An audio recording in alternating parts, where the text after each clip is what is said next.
What's up everyone? This is Tommy and I'm the creator of the game Unforgiven. I'm here for people who's confused with the game and who are interested in the setup of the game. I make this game intend to reflect my childhood dream of making a game that allows players to do crazy things. Here we go. Unforgiven is an alternative round-based battle card game that is out loud, chaotic, and deceitful.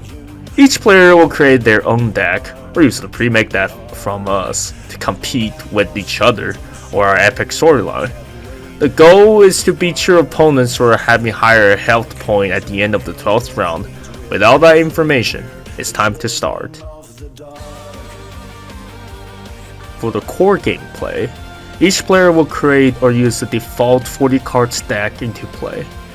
Each player owns 9 slots in front of him in order of 3x3 grid line. Each slot could occupy only one card at a time. This game is an RTS game, so players will play at the same time. Before each turn starts, there's 5-second consideration time and a 10-second consideration time before the first turn starts. Each player will start with 5 cards as their starting hand. When the turn count goes up, players can start to play a card in the same turn within 10 seconds. And here comes the fun part. There's no mana or any value system that limits your play.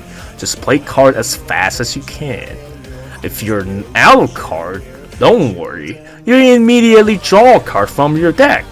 So basically, unless your deck is empty, you will always have a card in your hand. Also, if your deck goes empty, you can reshuffle the discard pile back to your deck at the end of the turn, which computer will does that for you anyway. It is a game where you're mainly focused on how to be quick, accurate, and precise.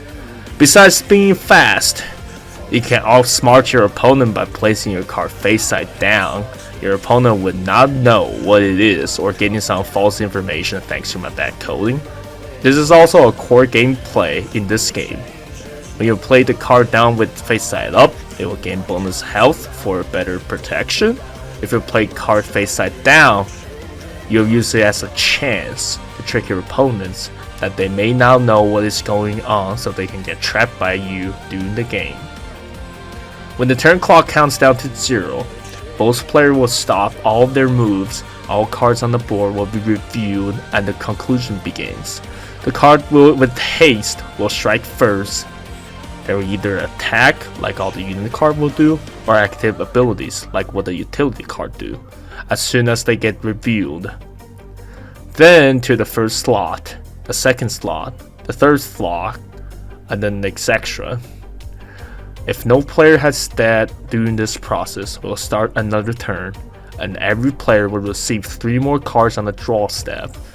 To win the game, beat your opponent till their health bar goes down to 0, or only higher health in the end of the 12th turn.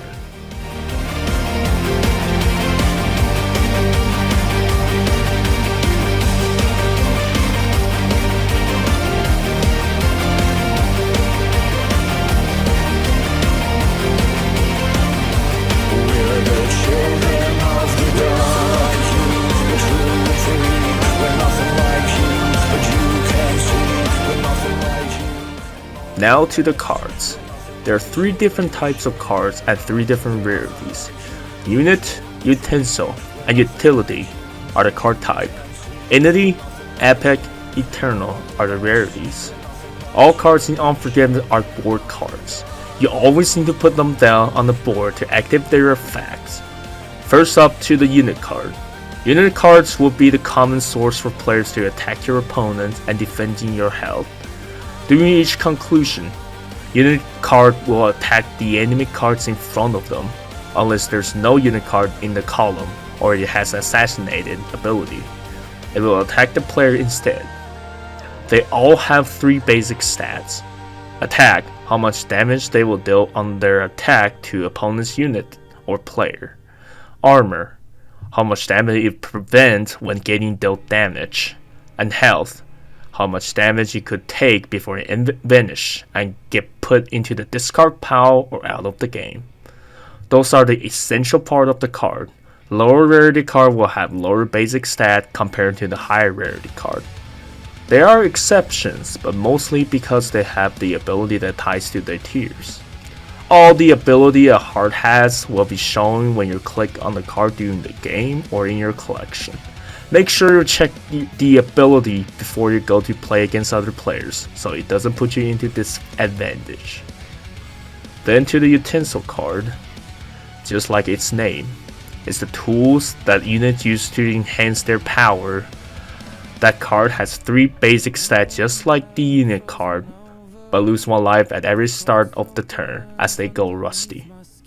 Placing those cards in front, on the left or the right side of the unit's card could make them pick them up when they attack. Units will gain the attack, armor, and abilities from the utensil card they pick it up. But you thought that's it? The fun part of the game is your unit can pick up your opponent's utensils too. If they're in the same column and no cards lies between them, you steal your opponent's card. But don't be too happy about it. There's an interesting strategy in the game. When the unit pick up utensil card, they will change their attack type. Some card will have a peace attack type that dismiss all attack damage and reduce the attack to 0 for your unit. Use those cards wisely to create chaos for your opponents and make your troops stronger. And last but not least, utility card. That card that creates strong effect that can't be ignored in the game. Utility cards are an interesting interrupt for the game.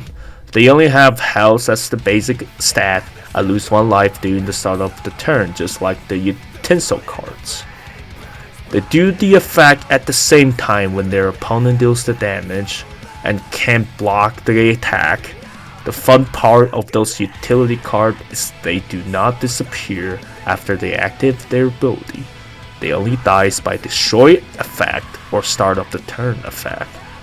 Those cards will always perform their powerful effect when they're on the board.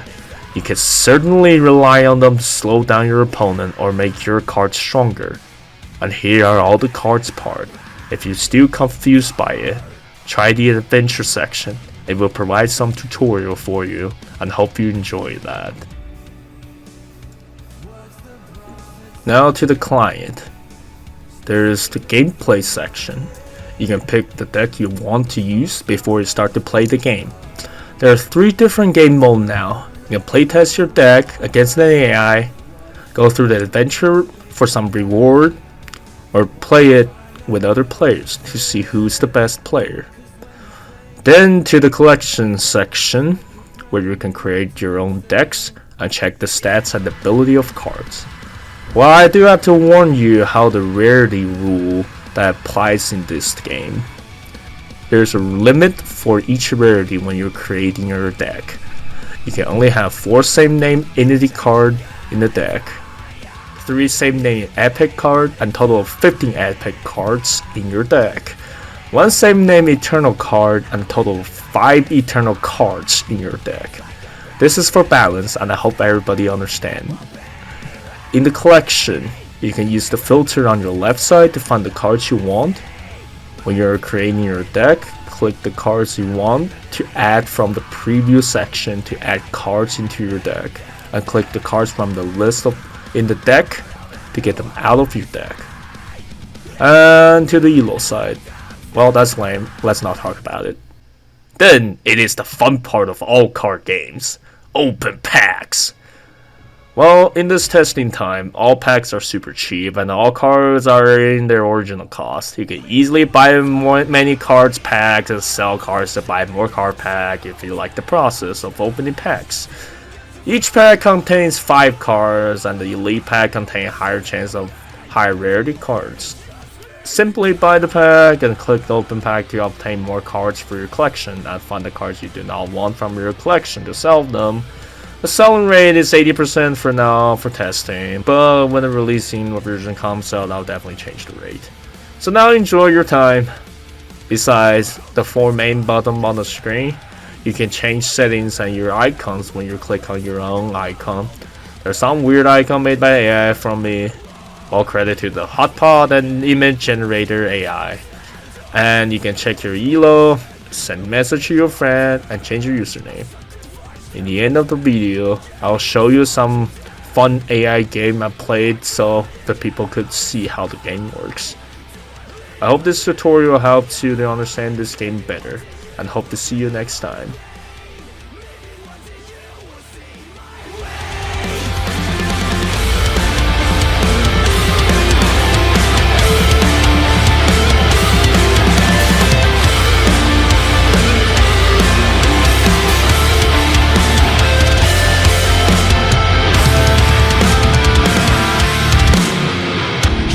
Watch me burn, well now they set us on fire. We're in this together, right?